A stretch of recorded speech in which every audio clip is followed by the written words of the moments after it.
Hello friends, welcome to Technical Baljeet.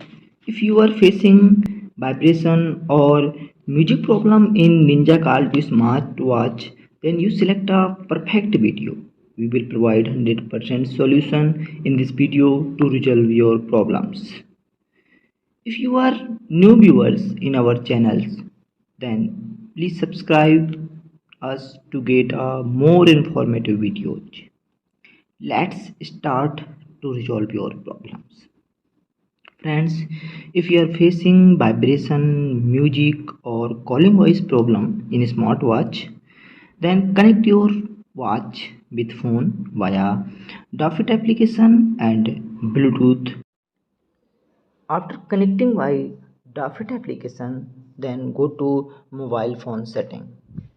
In mobile phone setting, go to in Bluetooth option. Here your watch will be connected by Bluetooth. It's called Ninja Call to phone. Then select a forward icon or here.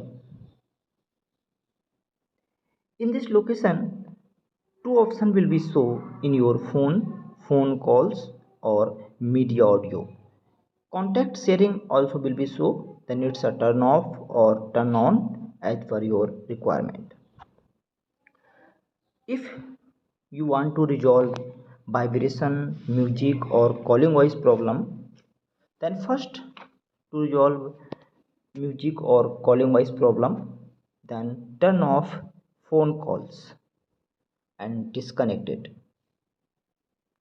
If you want to resolve music problem, then turn off media audio also and disconnect. After turning off phone calls or media audio, then your problem will be solved. Friends, if this video is helpful for your problems, then please subscribe our channel to get a more informative video like this and also regarding Ninja Call 2. Thank you for watching. Jai Hind.